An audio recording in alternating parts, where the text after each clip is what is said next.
Make des pauses. Cherchez vous-même la solution avant de regarder la correction. Bonne vidéo.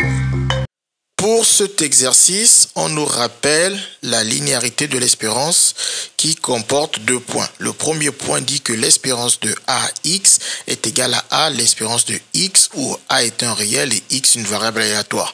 Le deuxième point nous dit que l'espérance de X plus Y est égale à l'espérance de X plus l'espérance de Y où Y est aussi une variable aléatoire. C'est-à-dire que l'espérance d'une somme est la somme des espérances. Ces deux points sont équivalents à cet unique point qui nous dit que l'espérance de AX plus BY est égale à l'espérance de X plus B, l'espérance de Y où B est un réel.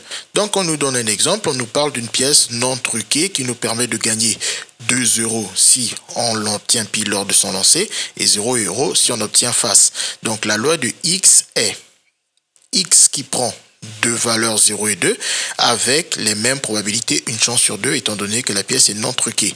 L'espérance de X est alors E de X égale à la valeur 0 fois sa probabilité 1/2 plus la valeur 2 fois sa probabilité 1/2.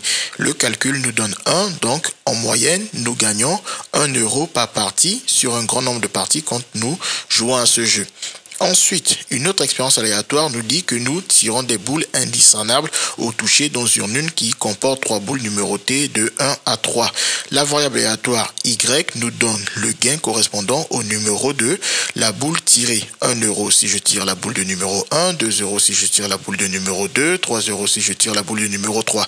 La loi de Y, donc Y prend les valeurs 1, 2, 3 avec les mêmes probabilités, une chance sur 3, une chance sur 3, car les boules sont indiscernables au toucher. L'espérance de Y est alors 1 qui multiplie 1 sur 3, plus 2 qui multiplie 1 sur 3, 3 qui multiplie 1 sur 3. En faisant le calcul 1 fois 1, 1, 2 fois 1, 2, 1 plus 2, 3, et 3 fois 1, 3, et le 3 qu'on a obtenu, plus le 3 qu'on vient d'obtenir, ça nous fait 6, divisé par 3, ce qui nous donne l'espérance de Y égale à 2.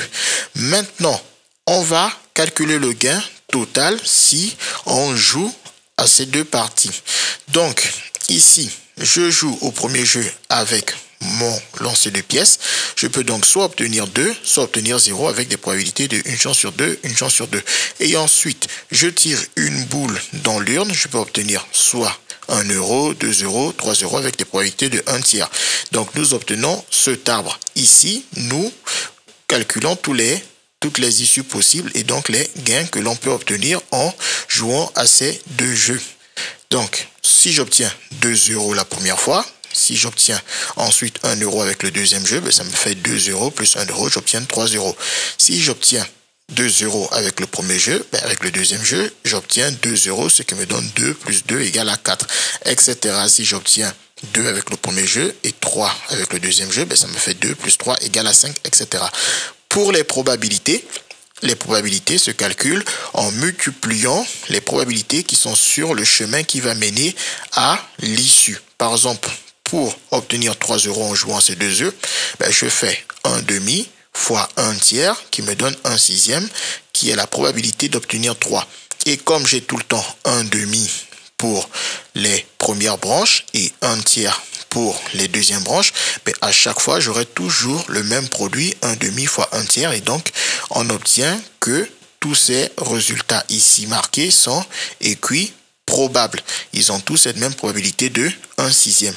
À ne pas, bien évidemment, confondre avec la probabilité des issues de la somme des gains. Parce que, comme nous pouvons avoir, par exemple, plusieurs valeurs, on a la valeur 3, par exemple, qui apparaît ici. Si j'obtiens 0 € dès la première en jouant avec le dé, et j'obtiens 3 € en tirant la bonne boule, j'ai 0 plus 3, j'obtiens 3 €. J'avais déjà obtenu 3 € ici, donc pour les issues, on voit que la probabilité d'obtenir le 3, c'est 2 possibilités parmi les 6 issues. Donc les issues ne sont pas équiprobables, mais ici, les couples de valeurs sont bel et bien équiprobables avec une probabilité de 1 sixième.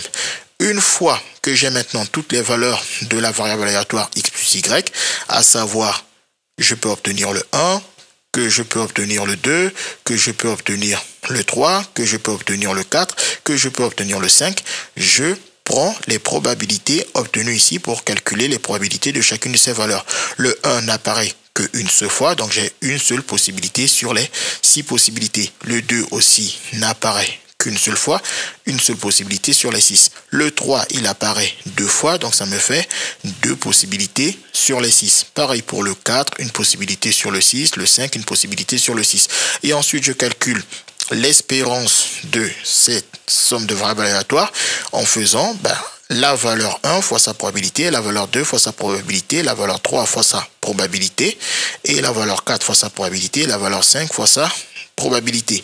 Ce qui me donne 1 fois 1, 1, 2 fois 1, 2, plus le 1 que j'avais obtenu, j'ai déjà au total 3. 3 fois 2, ça me fait 6, plus le 3 que j'avais obtenu, j'ai déjà 9. Et ensuite 4 fois 1, 4, plus le 9 que j'avais déjà obtenu, j'ai 13. Et 5 fois 1, 5, plus le 13 que j'avais obtenu, ça me fait 18. 18 divisé par 3, j'obtiens 3. L'espérance de x plus y égale à 3. Maintenant, si je compare avec les deux espérances que j'avais obtenues pour x et y, on voit bien qu'en sommant ces deux espérances, ça me fait 1 plus 2 égale à 3. Le même 3 que j'ai obtenu en calculant l'espérance de x plus y. Donc, cet exemple confirme que la formule marche dans ce cas. On a l'espérance de x plus y qui est égale à l'espérance de x plus l'espérance de y. Dans cet exercice, on nous dit x est une variable aléatoire d'espérance 5,62 et d'écart type 0,04.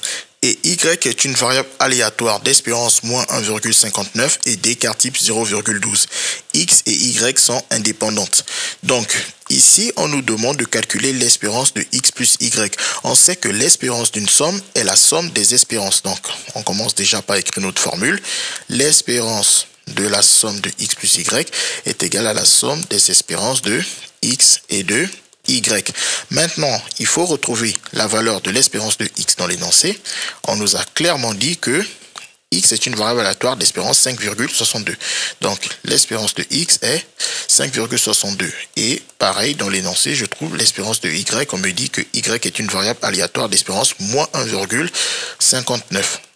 Et ensuite, je remplace dans mon calcul l'espérance de x par 5,62 et l'espérance de y par moins 1,59. Et ensuite, j'effectue le calcul. Donc ici, y de signe plus moins, ça fait moins. Et en effectuant le calcul, ça nous donne 4,03. Une fois qu'on a fini ce calcul, on n'a plus qu'à regarder parmi les réponses proposées dans l'énoncé. Et on voit que la bonne réponse est la réponse B.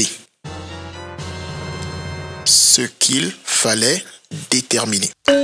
Les mathématiques, ce n'est pas juste la mémorisation de l'application de cours. Ça nous aide à comprendre le monde qui nous entoure et à prendre des décisions.